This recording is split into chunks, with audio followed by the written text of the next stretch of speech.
much any digital audio console out there today. And today we're going to be focusing on an SQ6, but we have some other examples of digital consoles here today. We have an Allen & Heath Q24, which is a very common digital console we have sold a ton of in the last number of years. It's great board, awesome if you are moving from an analog audio mixer to a digital audio mixer. It's a great console because it is a very structured architecture. That console has 24 inputs on the back, and it has 24 faders on the surface. And there is some flexibility to it, but it's very structured, so it's great for somebody who's moving from analog to digital. Then we also have back here, we have a very, very flexible board, so kind of the complete opposite to the Q24, and that is the Allen & Heath Avantis console, a very advanced console, a console that we've got a number of clients interested in right now. It's very, very cool. But that's an advanced option in a digital console. Today, we're looking at the SQ6 as an example. That's not to say that it is the only console. In fact, it is exactly the opposite. It's not the only console with the features that we're talking about tonight, but it is a console that has a lot of the key features, and it does it very, very well in a nice package. Now, you might notice that I have behind me here an old Allen & Heath GL3300 that was one of our clients, and we kind of got that on display. It kind of is helping to flank everything tonight, and it's kind of a cool console that just reminds us what the concepts are in analog audio and how those things have been shifting, have been moving into digital consoles. So it's kind of there in the background today, just kind of reminding us, and I'm not sure, I may end up referencing a couple of things on that old console throughout the night. So to start off with, we need to talk about what it is that we're doing. What's the point of an audio mixer? And, you know, over the last little while, we've noticed that, good evening, guys, come on in. We've noticed that we have had some people, they feel like, you know, maybe what's happened is that we've jumped a little bit too quickly sometimes in talking about audio mixers.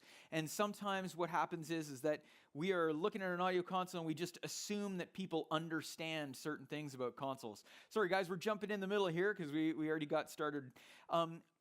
Welcome though.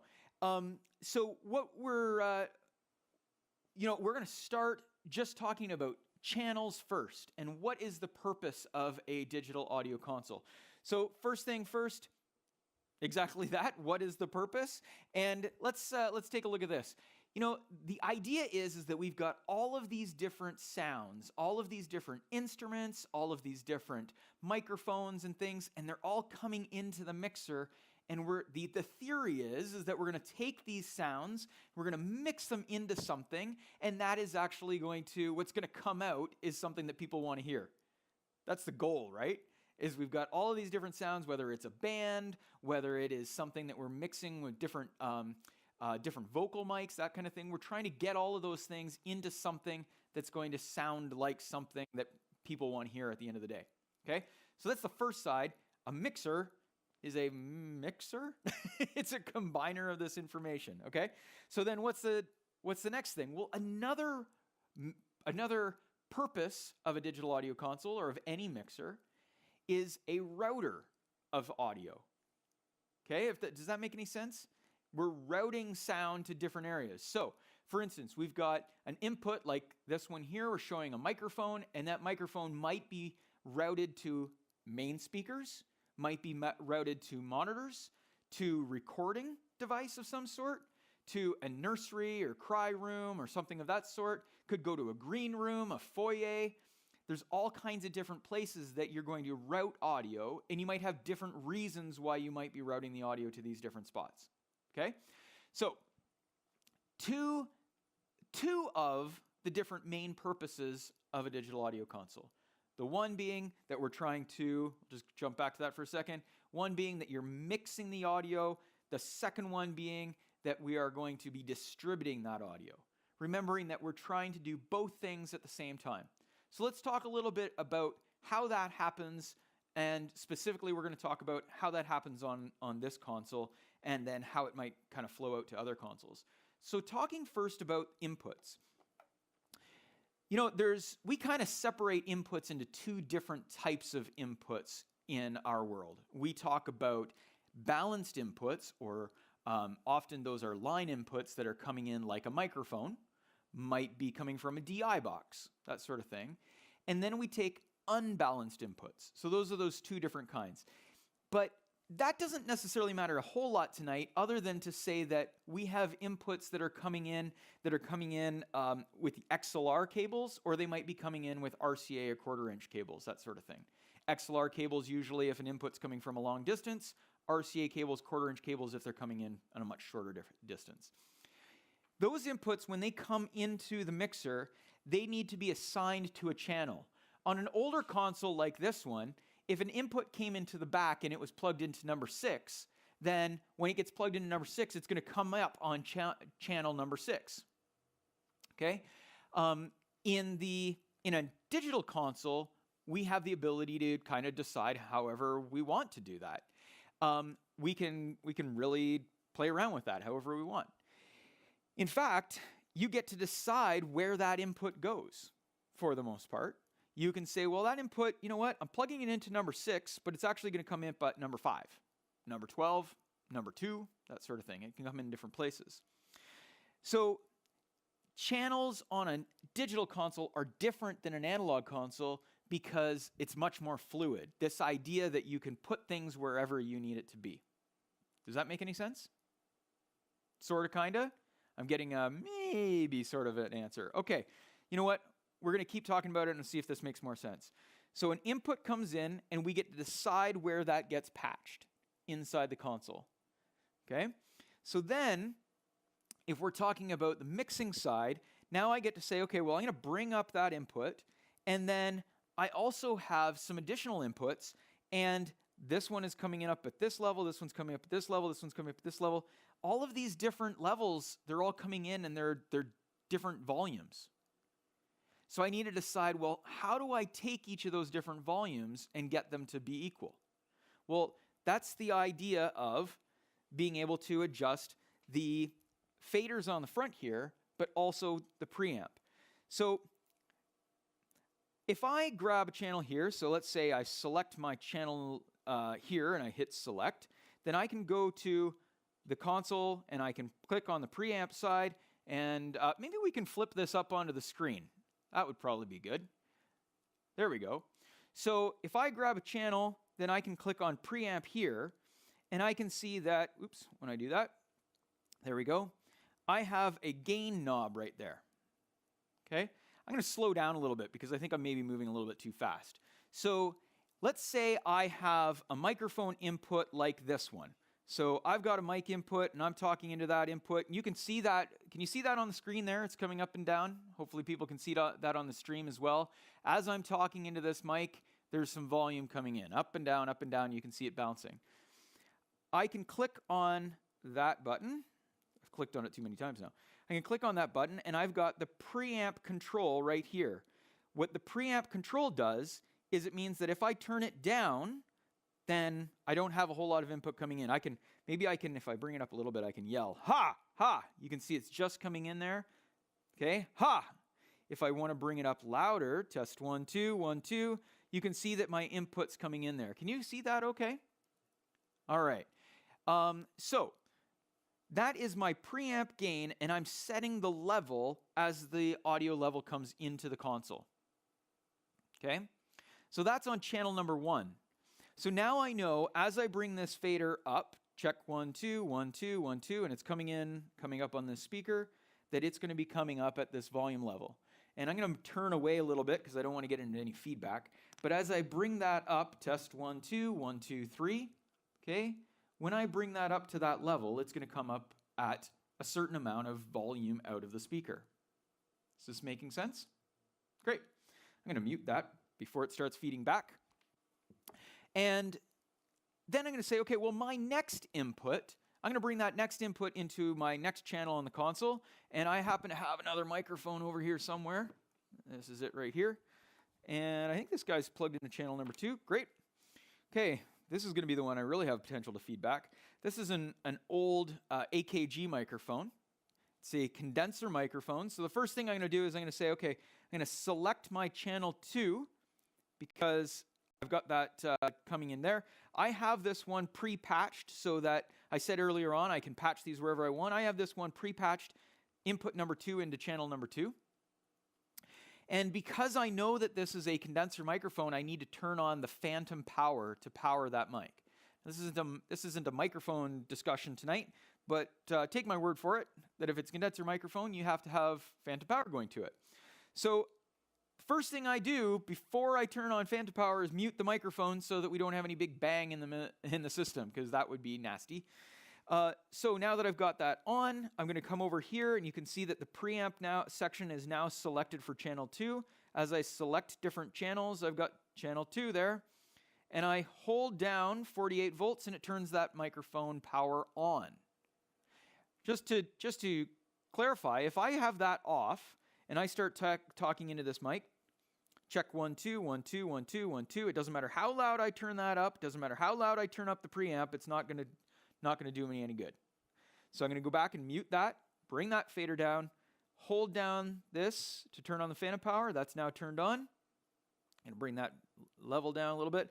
Test 1, 2, 1, 2, 1, 2, 1, 2, 3, 4, 5, 6, 7, 8, and I can see that that volume is coming in pretty good. It's just bouncing around the 0. I'm going to maybe bring it up just a hair more. There we go, and it's just bouncing right there. So now, when I unmute that, again, turn away from the speaker, test 1, 2, 1, 2, 3, 4. Wow, that one's hot. 1, 3, 4. So that actually is coming in hotter than I would have expected with the preamp. Now, I actually don't have it quite as close to my face as I had the other microphone. But test 1, 2, 3, 4, 5, 6, 7. And the idea is that between these, I'm getting a bit of feedback, so I'm going to turn that back a little bit. Test 1, 2, 3, 4. As I switch back and forth between these two microphones, you're going to notice that there'll be a difference in sound between the two mics, but the difference in volume should be negligible. Does that sound right, or does it sound like the difference in sound is pretty negligible? It's close. So the idea being, let's go back and take a look at that closer. So on channel number 1, my preamp is set to 37 dB. In number 2, it's 42 dB. I've got two different microphones, and I've used the preamp to be able to adjust those two and to get them about the same. Does that make sense? Okay. That is a concept that you will see on every audio mixer in the world, not just a digital console. You should always have a preamp volume level or preamp level that you can adjust before you get to the input. The advantage to this is that now I know that if those two are coming in and these two faders are at exactly the same spot, they're going to be at the same volume. In my earlier slide, I said, what's the point of the mixer? The point of the mixer being that we're trying to mix levels. Well, if I have two different inputs coming in and they are at two different volumes, it's difficult for me to mix those visually if the inputs are coming in very differently. And I'm always going to be kind of guessing as to whether or not those two match. If I can get them all coming in about the same level, then when I say I'm going to hand this microphone to a lead vocalist and this microphone to a backup vocalist, that'd be an odd microphone for a backup vocalist, but anyway, I give this to a backup vocalist, I can look at this and say, okay, I'm going to bring my lead vocalist up a little bit, and I'm going to bring my backup vocalist down a little bit, okay? Knowing that, by looking at that, I can say that this one is going to be louder, this one's going to be quieter, just knowing that if I've set up the console right, then they're all going to be the same. Okay, so that is, the first thing is channel inputs. Now, again, this is where I usually start to jump into processing and all this kind of stuff, but I think that today we're gonna actually come back to that in a second, and we're gonna talk about how are we getting audio out of the mixer first, or next, I guess I should say. So let's take a look at this. So if I am talking into this microphone, we're gonna come back to microphone number 1. I'm gonna unmute this microphone.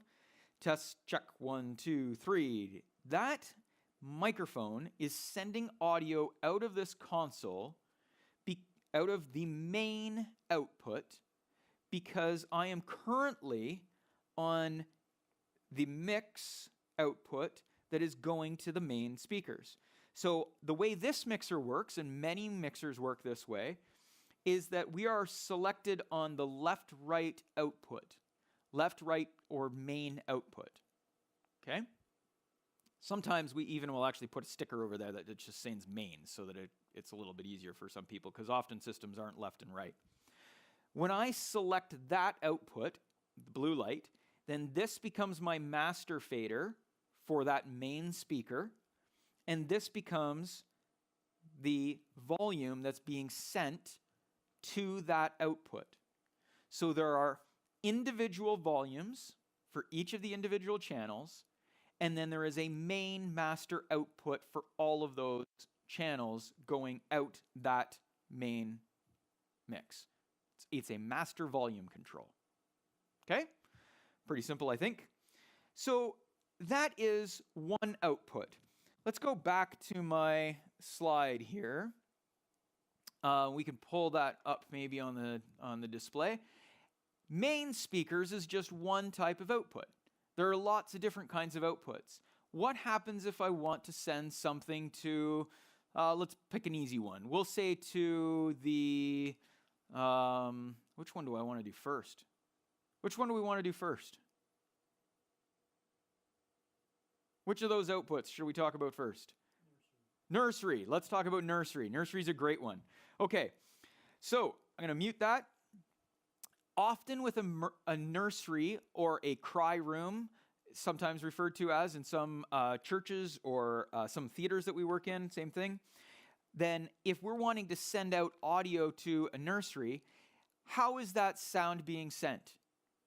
Is it exactly the same thing that's going into out the mains? Sometimes it is, sometimes it isn't. Let's talk about those two different ways.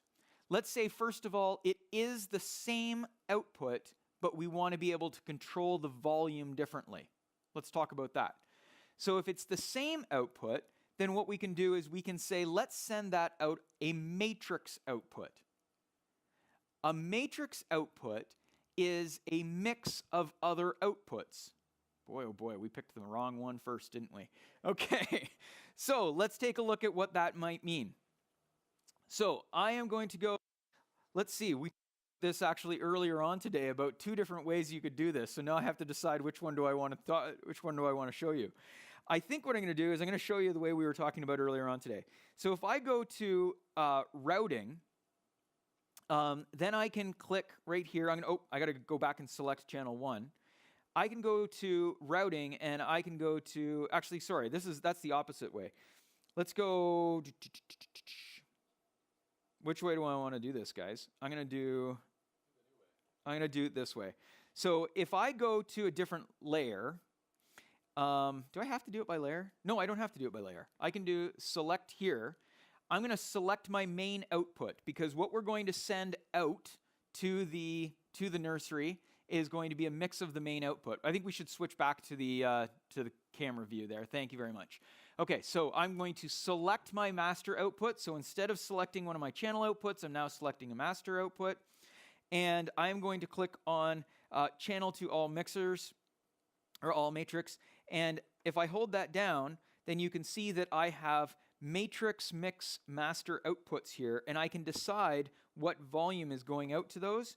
And right now, those are all going out. So as it is, I've actually got volume going out to there. So I didn't have to actually do anything. But the idea being that I can decide, if I click on routing, I can send something out of as a mix of the main mix. I can also, because I've got that, I can adjust the volume that's going out there. So if we said matrix number 1, and we wanted to say, well, it needs to be a little bit louder going to the nursery, it needs to be a little bit quieter, I can adjust that here. And I can adjust that volume. Or I can also switch to my master fader layer. Layers is another concept in digital consoles.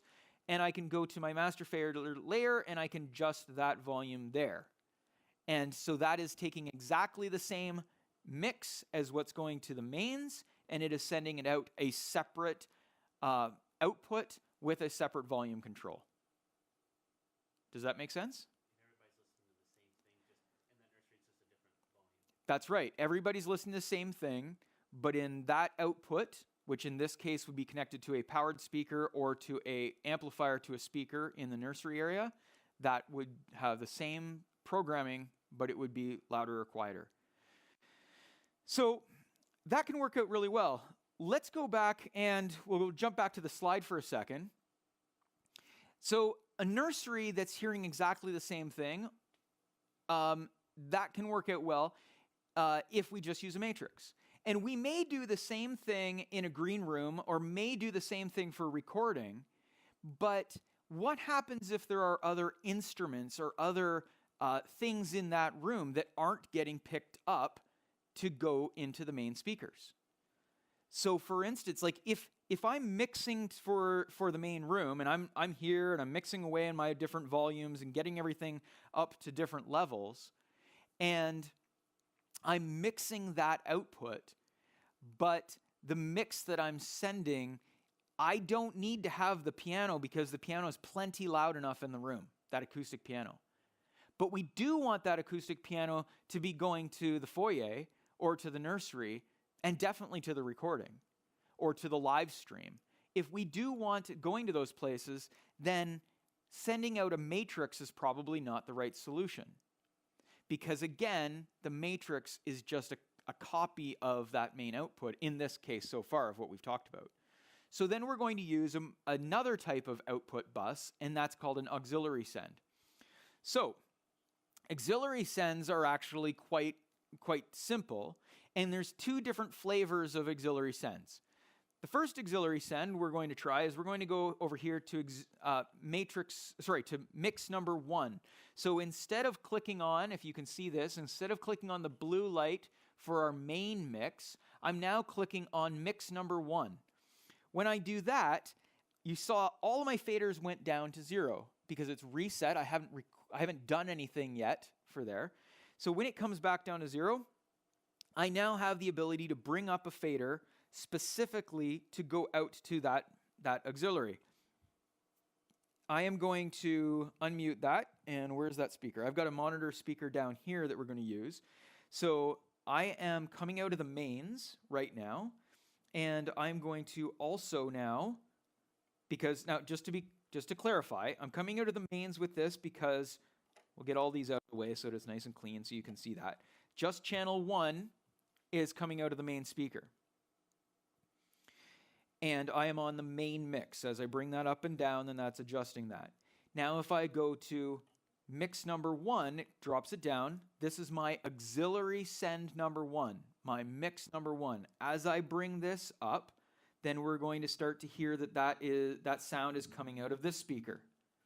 And I'm certain that you can't see this on camera, but I can promise you that there is sound coming out of the floor wedge on the floor over here.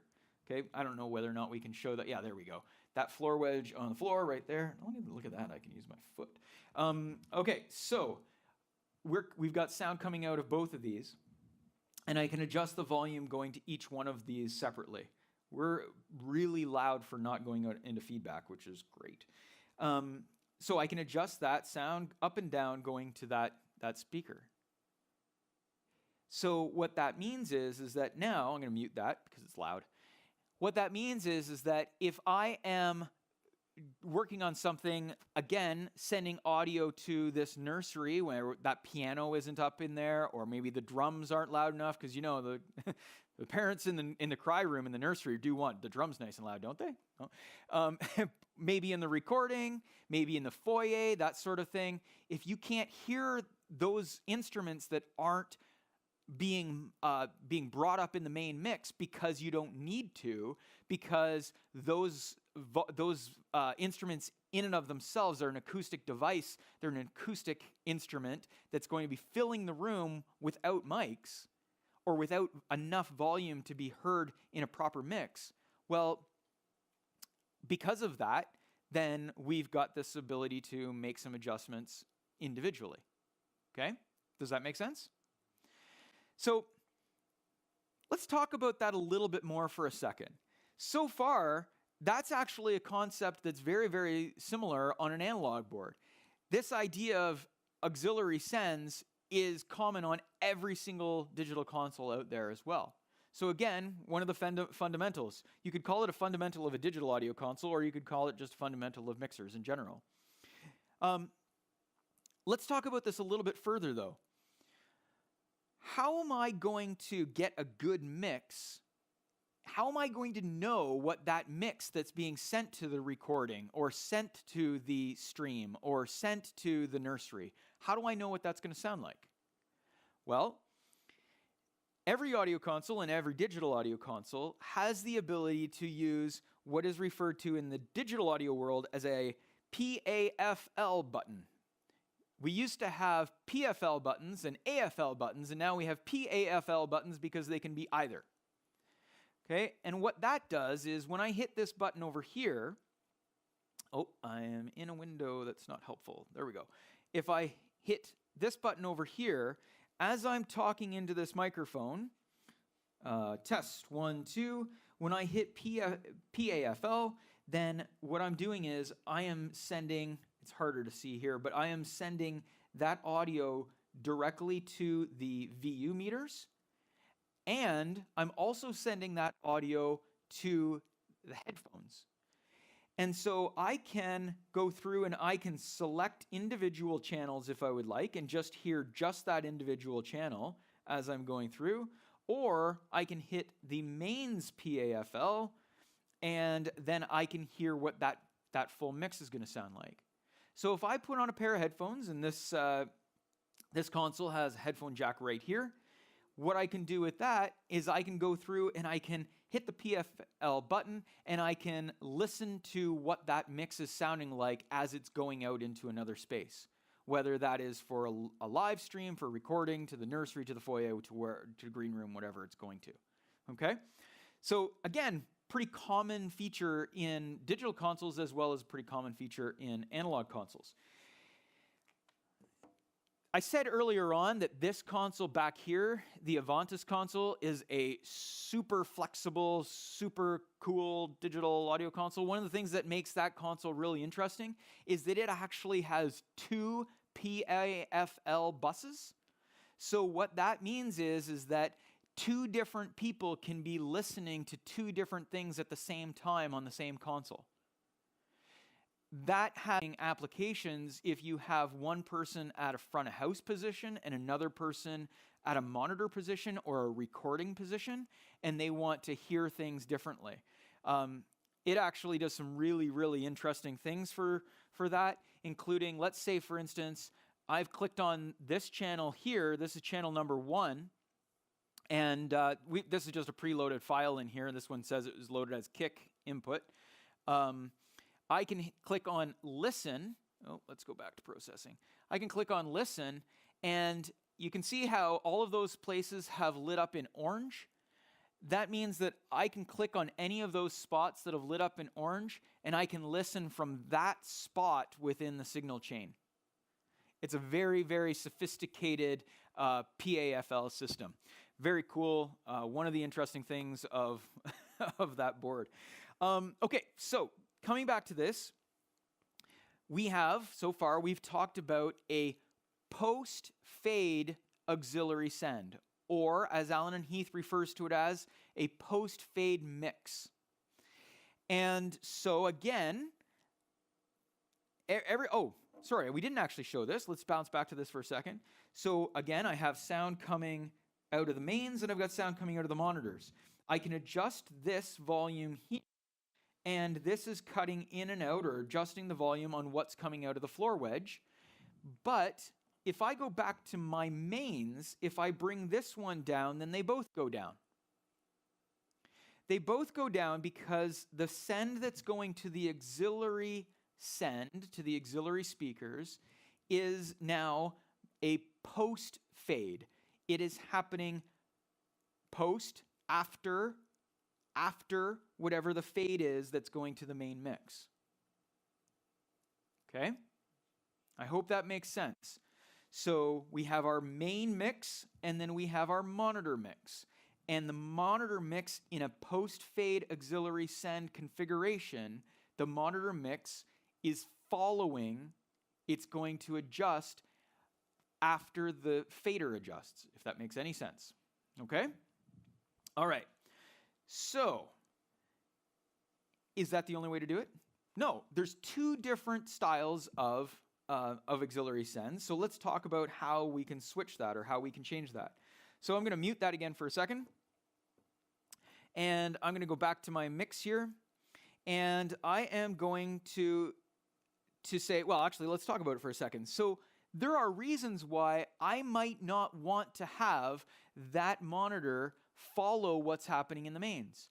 A perfect example of that is as a musician.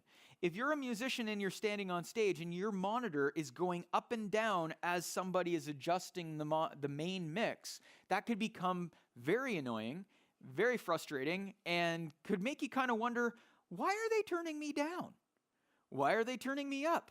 Wait a minute, that sounds weird. Am I not singing on key? That kind of thing. And wait a minute, I can't hear myself anymore. So what's going on? Well, the best way to deal with that is a pre-fade auxiliary send. So a pre-fade auxiliary send would mean that now I can adjust the monitor send before I'm adjusting the main send. The sound signal is split before it goes to the mains. Okay, so I've got sound that's going, the signal is going to my monitor sends and my main sends. Okay, let me show you how that works. So first of all, I should say that we can do this on this console and most digital consoles, actually every digital console that I can think of, not just Allen & Heath, any brand. You can make that adjustment on a per channel basis, and that might be the easiest way to show it quickly tonight. If I bring up this channel here, it's nice and hot. If I bring up this channel here, and I have to bring it down there. If I go to here, I can click on pre-fade, and I can click, hold on, I have to be on monitors. There we go, pre-fade, and I click on this. Now that individual channel is no longer on post-fade, it's on pre-fade. So now if I bring that up, I can bring down the mains, bring up that. Why did I do that? Oh, because the whole thing has changed. Sorry. Test 1, 2.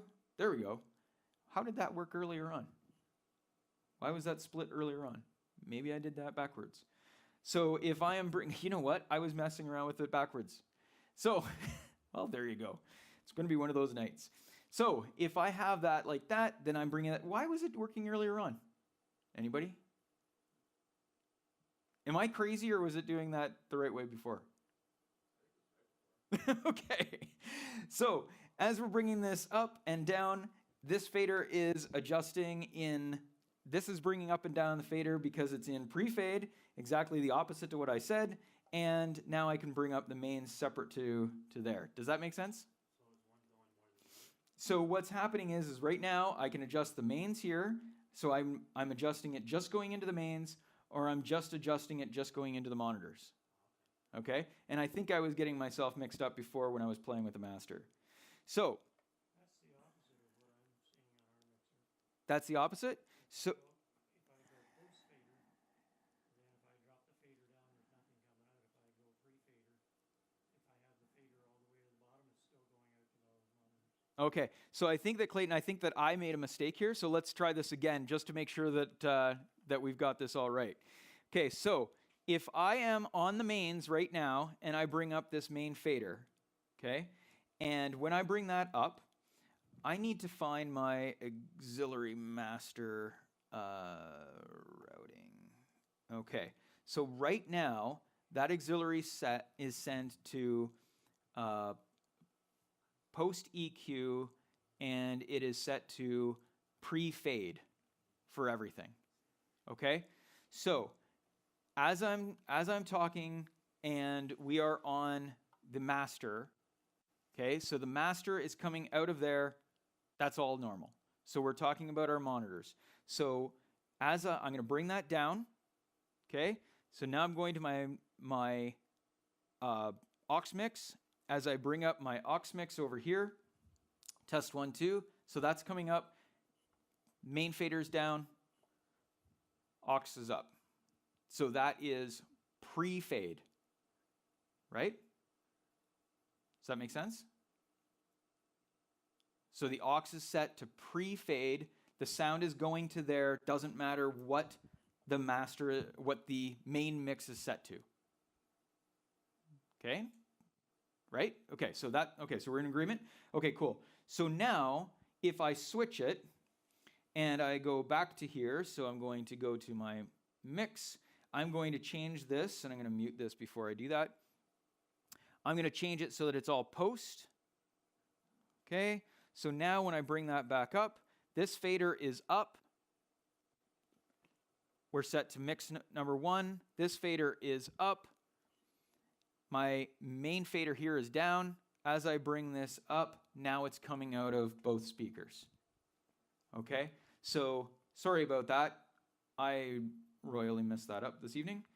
And so this is now going to be controlled both of them are being controlled by that fader. Does that make sense? I apologize. If I were you, I'd ask for your money back. All right. So we are going to, I'm going to just go back and switch that back on the console. So go to there. I'm going to mute that. I'm going to do that. All right. So again, the main reasons why you might use a post fade is usually something where you are expecting that the mix is going to be happening in such a way so that you're really just wanting it to follow along. Your auxiliary send that you're sending, whether it's to recording, to streaming, to whatever it is, it's following along.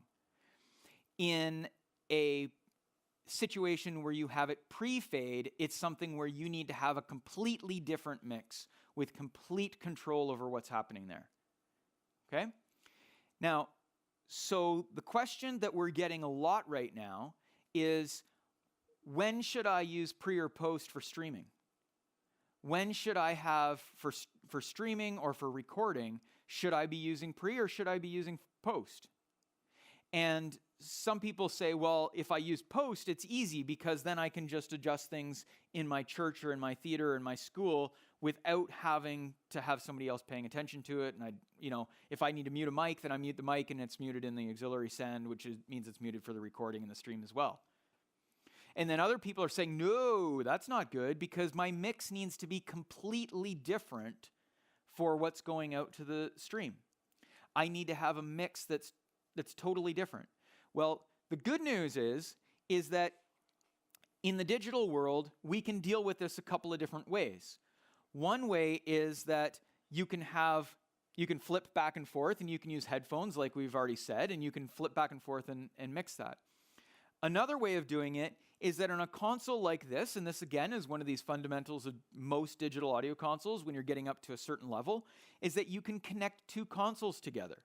So you can have one console as your main console and a second console as your recording console, or a second console as your stream console. And so what you can do is you can take the inputs are then split and sent digitally to another console. And that can be done with essentially one shielded Cat5 cable, or we typically would run one shielded Cat6 cable. And that would split between this console and another console. Okay? In fact, actually, you can also do it, you can do it other ways, and you can do it, doesn't have to be shielded, you do it through a regular network using something like a Dante card. So that is, again, that's one way of doing that. Another way, and we're going to bring that up on the screen here, is the ability to control the entire console using a computer or using an iPad. And this is kind of a fun thing that we set up earlier on today, and Mark and Logan were playing around with this earlier. This app that you can see up on the screen, this is actually the control software for the console that we have right here. You can see I'm bringing up and down. Oh, why are we not? Oh, that's because I'm on the wrong spot. I'm doing really well tonight. You can see that fader is going up and down. It's muted, so you're not hearing any difference. But that's going up and down there because the controls are being mimicked on the computer that is plugged into the screen. What's really kind of cool about this is that this is not just a regular screen. This is actually a touch screen. So you can see I can control the console over there by touching here, and I can control other faders and things right here and do that all from there. So this could be a touch screen, or this could be a computer or an iPad or something of the sort that you're using. Boy, I feel like the weatherman here. This is kind of cool. And I can do all kinds of interesting things where I can adjust this, but I can do it just on an iPad and do all of my mix for my recording for another space all right there. Does that make sense? Kind of cool. Not everybody has a 60-inch touchscreen to do that on. It is pretty cool. It's kind of fun to have. All right. So again, that is one of the things that pretty much every digital console has out there today, is some way to be able to control the console using another device. And today, digital consoles don't necessarily have to look like this, because we do have some consoles out there that are just rack mount boxes, and sometimes they're not, they don't even have any traditional inputs or outputs or anything on them. We're installing a system in a church this week, and the entire mixer has brains that are very similar to this console, actually somewhere between these two consoles, and it is one rack space, and that's it. That's everything. And the users are going to have the ability to control with an app like the one we've got here, or they can control with another device that might look something like this and gives you individual small controls.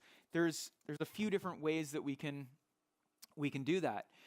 So again, digital audio consoles today, we're talking about fundamentals. Most digital audio consoles that are current consoles in the world have the ability to have an external control of some sort. Some of them, it's only iPads. Some of them, it's only iPads and Android devices, and then other ones like the SQ series, you can control it with an Android, iOS, an Apple computer, or a Windows computer. It doesn't really matter which one you want to use. So, moving along, we have talked about the channel inputs. We've talked about some auxiliary sends. We've talked about matrix sends. What's next? Well, one thing that we used to talk about a lot in consoles, especially in consoles of this size, was we would talk about this section right in the middle here. This section of the red faders, and this might be best if we show it. Yeah, there we go. These red faders here, this is the groups.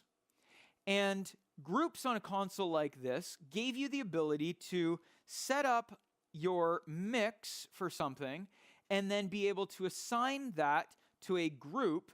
And if you needed to bring that entire group of faders up and down, then you could do that just with one fader like this. Well, there's a couple of different ways of dealing with that in the digital audio console world.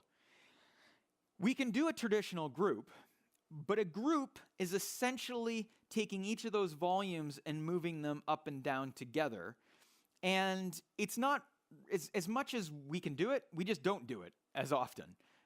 There used to be a time when we would do groups all the time, and now I don't honestly remember the last time I did a group. I guess actually the advantage to a group, I should say this, an advantage to a group is that a group has an output. Okay?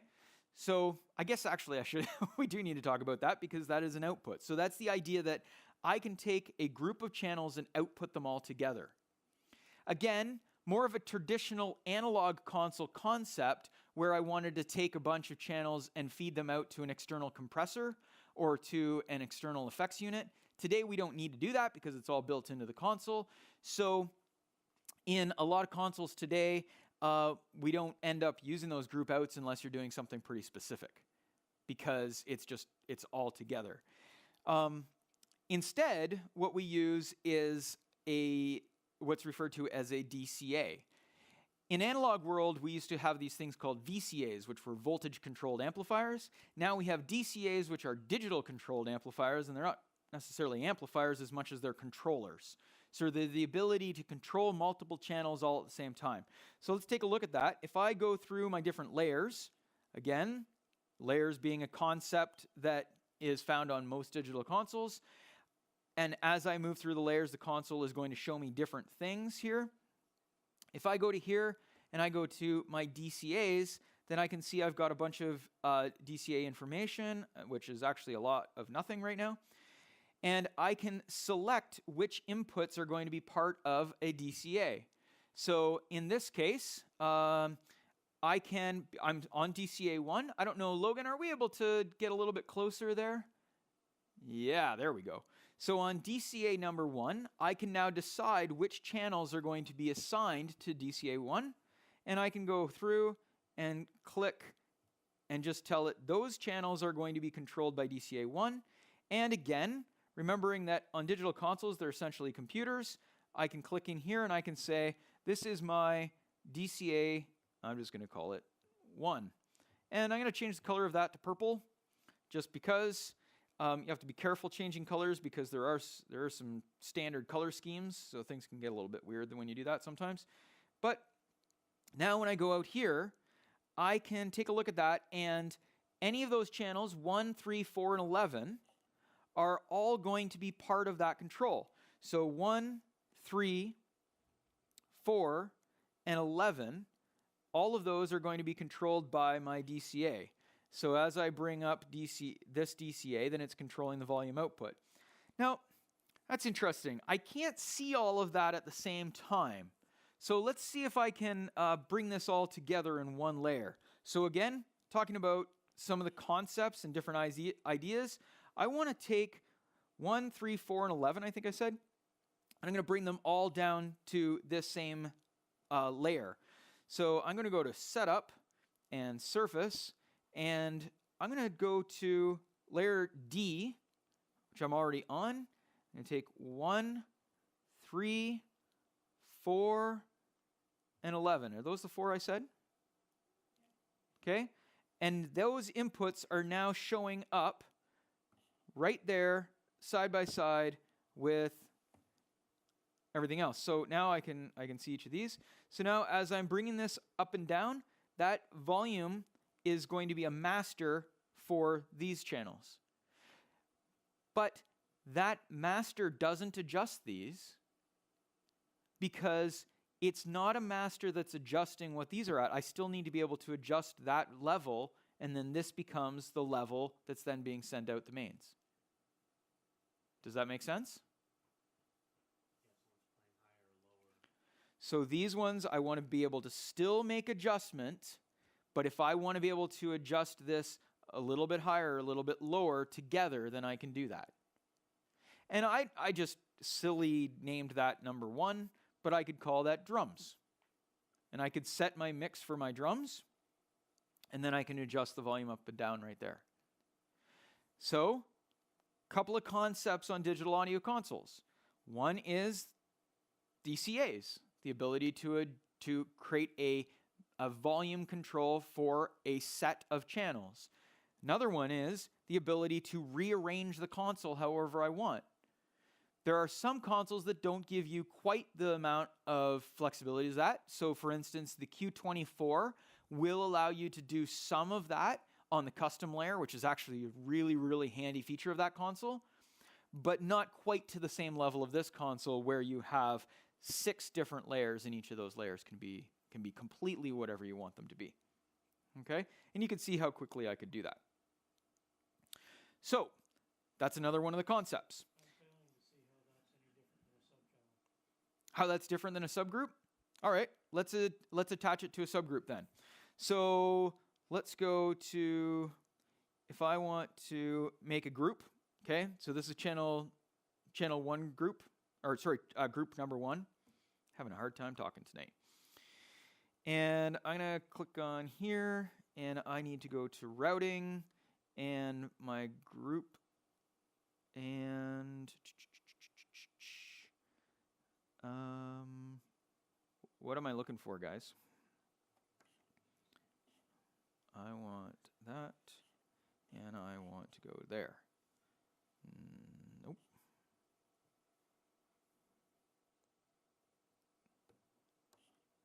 Nope. Yep, there. Nope. Yes, I can do it that way. I can assign this channel to that group number 1, okay, and then I'm going to assign, I'll do the same ones. 1, 3, 4, and we said 11, right? Into there. So now, and again, I've got these on different layers, so I'm going to move them. I'm going to go back to this layer and go to Setup, and I now need to go to my Mixes, group number 1, and I'm going to pull group number 1 to there. So it just showed up right there. Do you see that? All right, so let's take a look how this changes things, or doesn't. So if these are my, Just want to make sure I'm all in the right spot here. So if these are my different channels here, and this is my group number 1, this gives me the ability to send that group out of master. So this group, okay, as I'm bringing that up and down, is assigned to an output. The DCA is not assigned to an output. I can, I think that maybe where we're getting confused here, Clayton, is that I can send the group to the mains, but I can also send it to an output. I can send a group, within a group, I can go through and have things like an EQ, okay? But if I go to a DCA doesn't have any processing on it. So a DCA is just volume control as opposed to a group, which gives me the ability to do other things as well. Does that make sense? More sense? Okay. And just so I don't have anything plugged into an output of a group right now, and without kind of messing around with some stuff, but so a group traditionally, even on this console, there is an output for the group. And so I could feed that to something, and the same thing I can feed, another example I guess would be, I can feed a group to an effects send. Okay? But I can't feed, I don't think I can feed a DCA to an effects send. Does that sound right? I'm getting people in the back saying, no, Carl, you can't send an effects, or a DCA to an effects send. Okay? I can only send a group to there. Does that make sense? All right. Okay. So moving along here, that actually brings us back to processing. So if we go to our individual channel again, and I select that channel, I've selected that channel and done a few things tonight, but we haven't actually looked at, other than looking at the preamp section and turning up and down the preamp and adjusting the turning on and off phantom power, we haven't done anything else in there. So let's take a look at what we've got.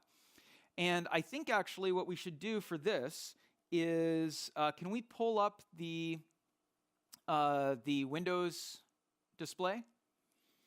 And I'm going to show you what this looks like from there. So we're on the mains output. I'm going to make sure that my monitor is down. And I'm going to go back to here. All right, great. So test 1, 2, 1, 2. Okay.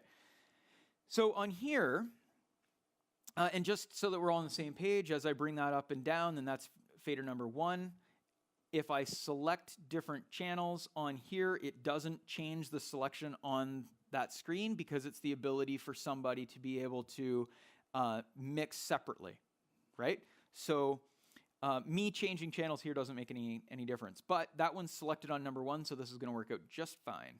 So if I want to take a look at the parametric EQ, on here I can say, well, I want to adjust the EQ for this microphone, and I'm going to adjust whichever frequency I want to. This again is a concept that is pretty clean and pretty standard on every digital audio console out there. If I were to use an analog console like this, I have a high frequency, a low frequency, and 2 mid frequencies in this console, and I can adjust which frequencies I'm using. On this console, I actually have 4 different frequencies that I can adjust, and they are full parametric EQs, so I can adjust the frequency, decide what volume that frequency is at, and I can also adjust, let's see, which one do I have grabbed? I can adjust the frequency, I can adjust the Q, or the width of the frequency filter that I'm adjusting, and I can adjust, the frequency, the gain, and the width. Okay, does that make sense? All right, so I can take that up and down. You can see that is tracking on the software as well. So that's EQ. Now, you're not going to see this on there without me going over and touching it, but I can also, and pretty much every digital console out there in the world has some sort of parametric EQ like this, for the most part. If I go to my masters, and again, I think we're going to have to switch back, sorry. If I go to my masters, now I can take a look at the same thing, and I have a parametric EQ for the master fader. So there we go. I can adjust that and make that sound really funny and make it weird and do strange things. And I have exactly the same controls for width, frequency, and gain for the output. So 2 different levels of EQ. I've got EQ for my individual channels and EQ for my masters. And going back to the question that you had earlier on, Clayton, about the difference between a DCA and a group, if I needed to be able to EQ a group of channels together, then I could do that. If I said all of those channels I need to cut out the low frequency, then I could do that. Or if there was a specific thing like something like a compressor. So if we go back and we take a look at this channel here, and we're going to look at channel number 1, and we're going to take a look at the compressor here. Oh, sorry, that's the gate. The compressor here. Then I can turn on and off the compressor right here, and I can adjust different aspects of the compressor. So I can adjust the ratio at which the compressor is going to be affecting the sound. I can address the threshold at which it's going to be actually starting to take an effect, and then I can adjust the gain as to if I want to actually bring up the volume with that compressor, which is a whole other thing. There's some other pieces that are really interesting about a digital audio console compressor, other than the fact that it's much more visual than what old compressors were like when you had single rack space compressors and you were trying to guess what the manufacturer meant by a flashing light. This gives you a really, really good indication as to what's going on here. So as I'm talking into the microphone, I can see what's coming in, and I can then, let's get back to here. I can adjust the threshold, bring that down really tight, and you can see that it is cutting down really, really hard on that input, but I can also set the release so that the release is faster than it is right now, because right now it's cutting down so hard that I don't have a whole lot of output coming out of there at all. Let's bring that up. Test 1, 2, 3. Okay. And as I'm talking, then the compressor is cutting down, but it's not killing the sound quite the same way as it was a second ago. But what's cool is by having a compressor like this, it gives us where we can visually see it. It gives us the ability to get an idea as to what's happening in real time rather than kind of guessing what's going on. Okay? And there's some other features within the compressor that we're not going to get into tonight, but things like you can have a compressor that is triggered by another input using a sidechain and some other things. And you can also adjust what frequency it's going to be attacked with and that sort of thing. A gate is a different concept.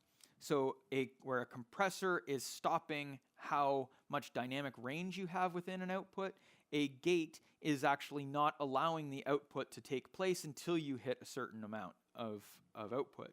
So I'm going to turn off the compressor, I'm going to turn on the gate just to give you a bit of an idea. And if I turn the threshold down here, test 1, 2, 1, 2, 3, check 1, 2, and I'm going to turn up the hold. Test 1, 2, is that? I'm doing really. Check 1, 2, test 1, 2, test 1, 2, 3, test 1, 2. That's why test 1, 2, 3, 4, 5, 6, 7. So the gate is just kicking in there. When I'm not talking at all, then the mic is muted. And then as soon as I start talking, it opens it up. So I can adjust that threshold, which doesn't seem to be a test 1, 2, 3, 4. So as I'm talking now, the mic is still muted. And as I bring that up, test 1, 2, 3, 4, check, check. So the mic stays muted until it gets to a certain volume. Okay?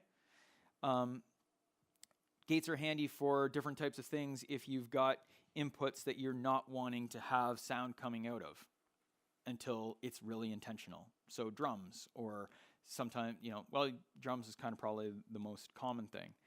Sometimes people will put gates on microphones like podium microphones and that sort of thing, and you just need to be very careful about how you do that. Very careful, because it can create a lot of problems for you.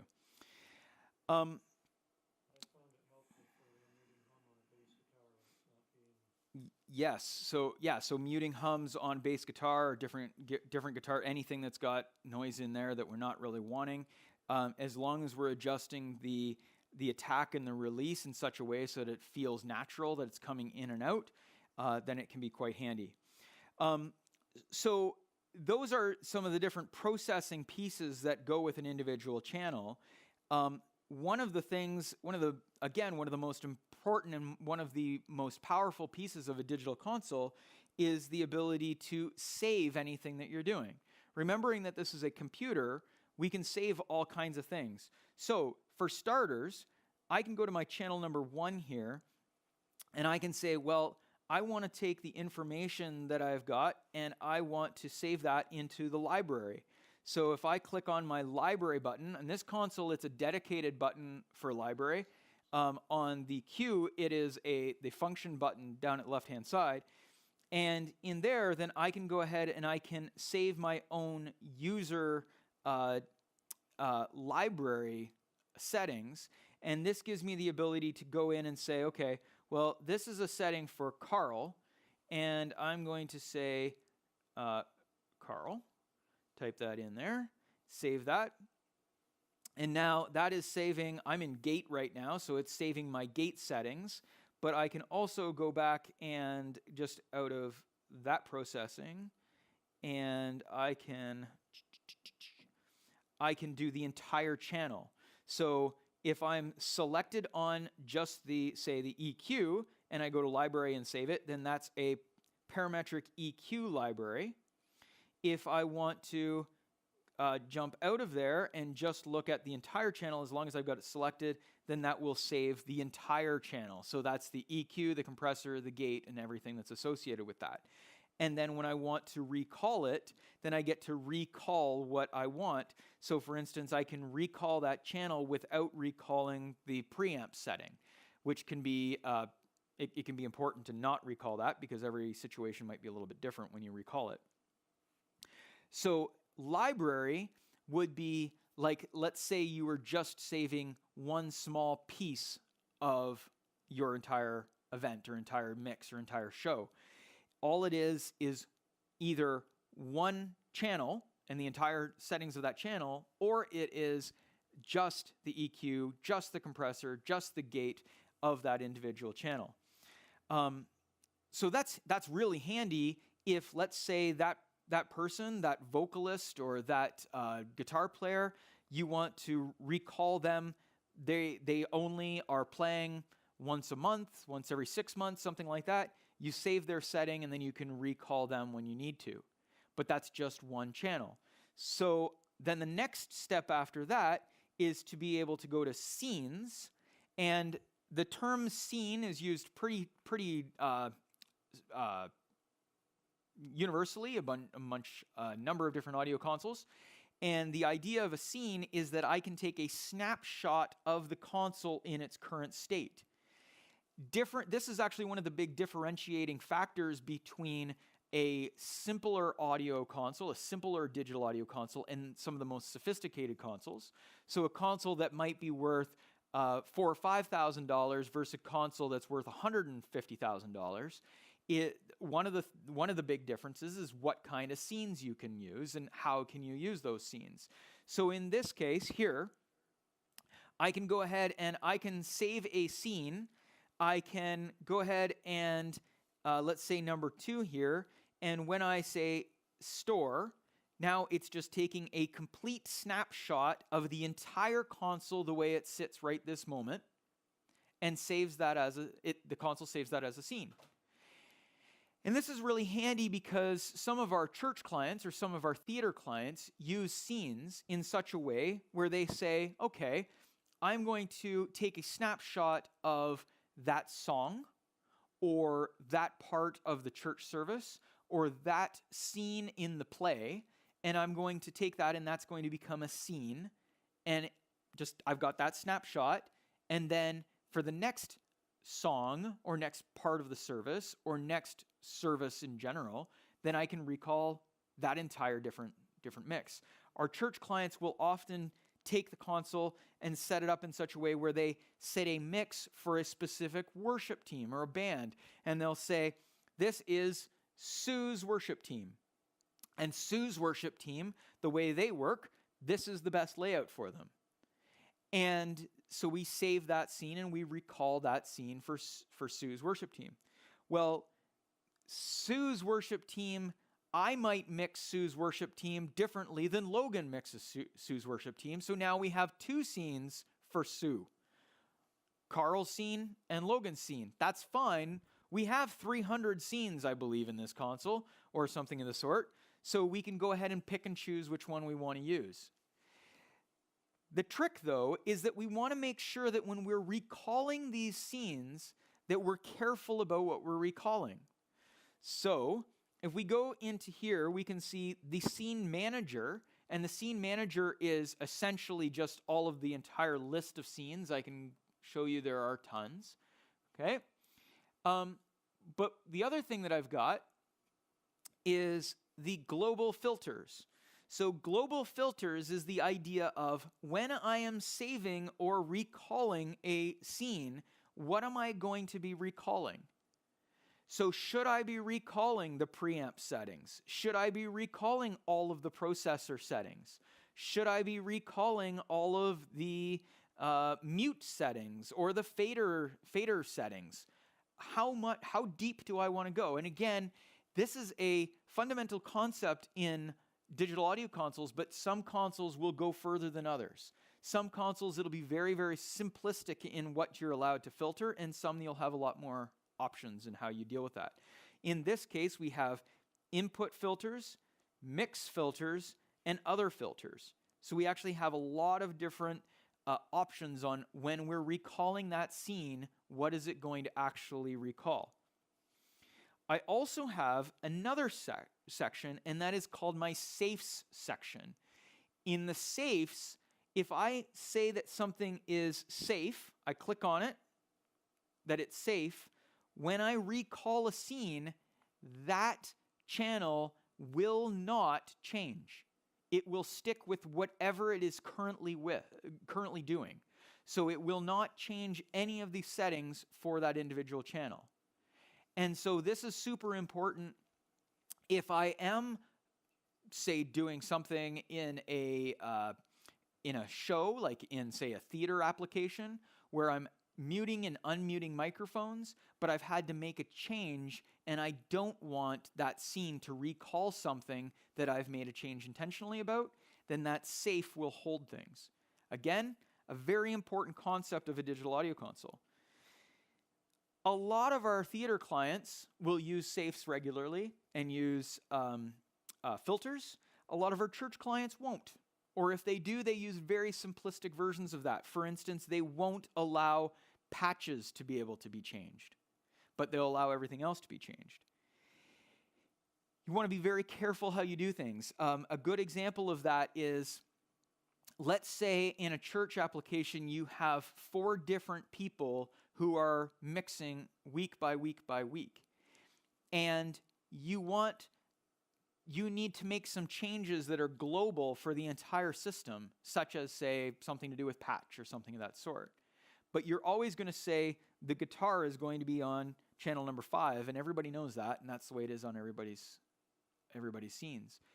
When you recall scenes in different ways, just because the way I want to run the console is different than the way Mark wants to run the console, but the inputs are the same, then we need to be able to set certain things as safes so that we're not creating problems. Because let's say we all agree, boy, we're having a problem with that input. Let's make that change, But let's not, if we don't make those changes on everybody's scenes, then when we come back and somebody else's scene is recalled, then all of a sudden that same problem that we tried to fix has come back again. Does that make sense?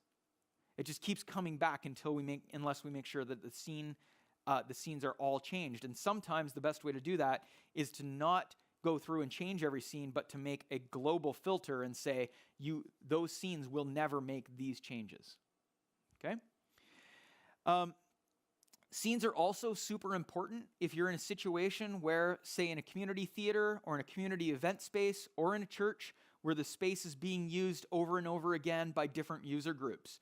So we have actually some school clients where they'll have a console typically in the Q series more than in the SQ series, but we do have some schools using SQs.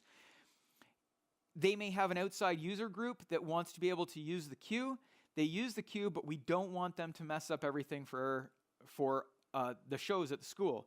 Same thing goes for churches where maybe there's something going on where the youth group is using the console, or there is say a vacation Bible school or something like that. Children's ministry is using the console, and we want to be able to just hit a button, recall a scene, and we're back to a regular Sunday morning, rather than having to go back in and adjust all the knobs like we had to do on an analog console in the past, hoping that we got it back to the way it was before.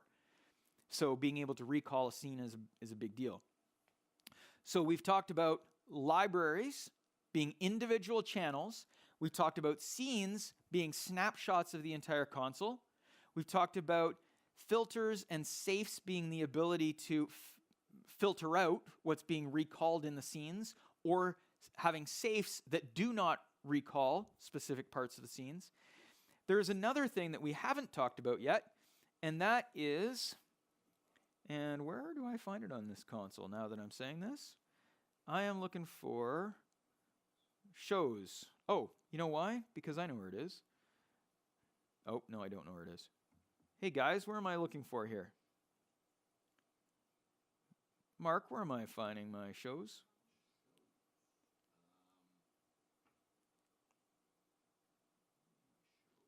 Mark's looking for it the same way I am at the back.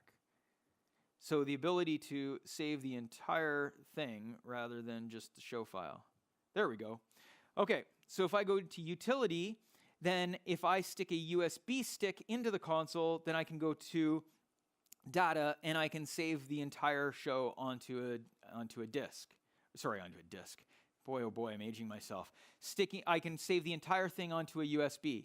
So that is all of my libraries, all of my scenes, and take the entire thing as one show file. And then I can move that to another console. So that's a good thing to be able to have if I want to just make sure that if my console were to die, then I've got everything. Okay? Can't you do the same thing by saving it to a computer through one of the other connections? So the question is can I do the same thing by saving it to a computer? That depends on the console, and it depends on the configuration of that. So for instance, the control that we have of this console right now that is happening over wirelessly is control only. So we're not actually sending any data. The computer doesn't know what that show file is over there. In this case, now depends on the console as to whether or not it'll allow you to do it. Okay, so sometimes it's just control, sometimes it's both. Okay, and yeah, so you would want to know which device you're using as to whether or not you're going to assume that that's going to be the case. I am getting close to covering most of the fundamental stuff I want to talk about, but there is something else that we need to talk about here, and that is, I already talked a little bit about the idea of what would happen if I took one audio console and I had another audio console and I wanted to use it as a recording console, or if I wanted to use it as a monitor console, that sort of thing, and I could connect those. But we have over here, this is a digital stage box. So this digital stage box can go, this could go perhaps on the stage, close to all of the inputs, or sometimes this will go backstage and there'll be connections that go from this to floor pockets or sub snakes that run out to different parts of the stage to pick up, say, the drums or different musicians, that sort of thing. And then it has additional outputs. This is all connected through one shielded Cat5 cable. And in this case, we have 48 inputs, and those 48 inputs are feeding into the console. So there's a couple of concepts to discuss here. The first one is that the idea that this 48 inputs here can now show up anywhere I want them to be on this console. That was one of the first things I said earlier on today, was that we can rearrange things however we want. So these inputs can go wherever. The other thing to keep in mind is that this console, the SQ, is a 48-channel console, 48 processing channel console. So I can mix 48 channels at any given time. But the way that it sits right now, with that plugged into here, I have the 48 inputs there, and I've got 24 inputs on the back of this console. Plus, I also have a couple of stereo inputs on the back of this console. So I have significantly more than 48 inputs coming into the console right now. But I get to pick and choose which ones I want to use. So right now, channel 1 is coming into here. Let's mute that. Channel 1 is coming into here. If I pulled this out of here, if you take a look, right here we have the stage box is actually got number 3 over here. That one's muted, right?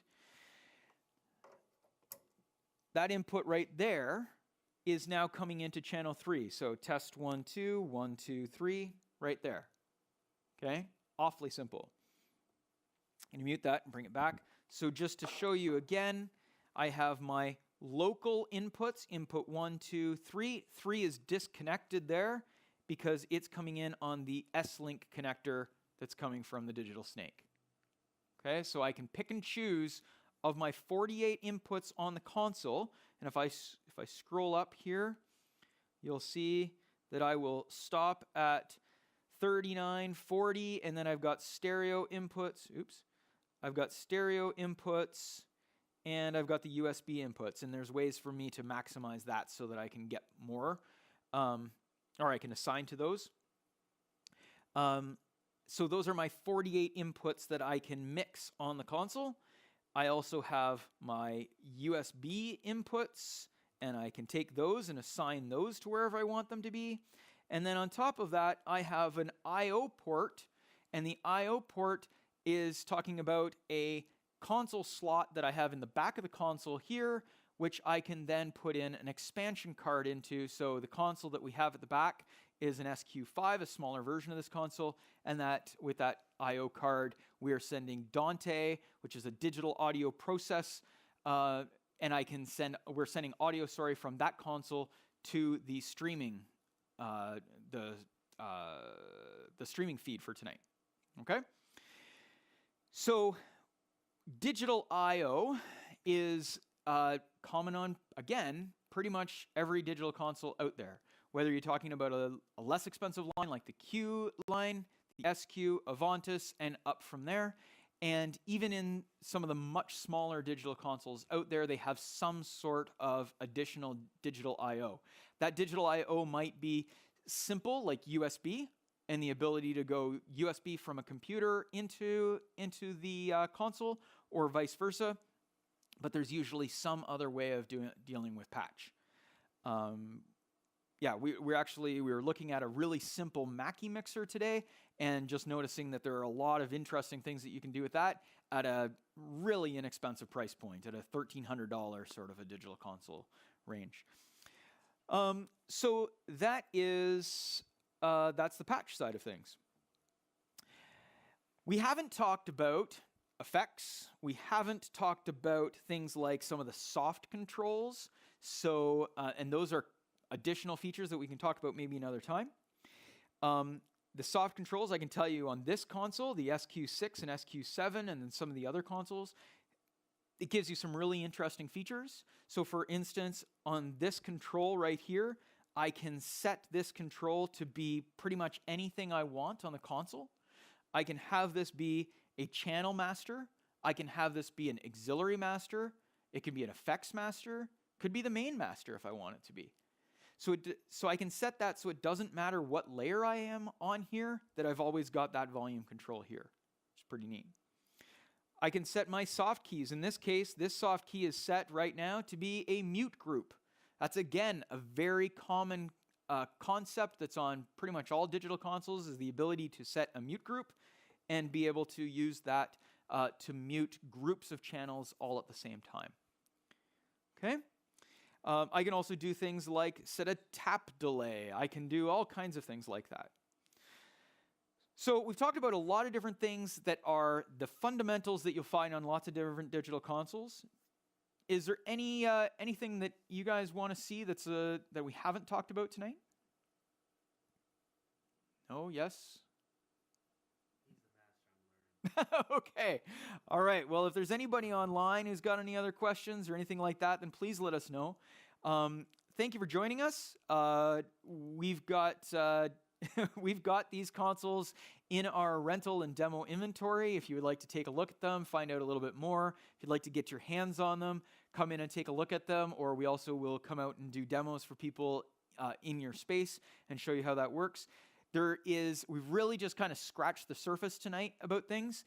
It gets a lot deeper than this, depending on how far you want to go, especially when it comes to networking consoles, having audio coming in and out, sending audio from a console like this digitally to amplifiers, or having audio coming from computers going into a console.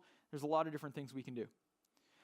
Thank you very much for joining us. And, as always, if you've got any questions, if you've got any comments, then please feel free to email us, and we'd be happy to chat with you about that. You can reach us at info@horizonsolution.net, or you can also email us at info@resourcestage.ca.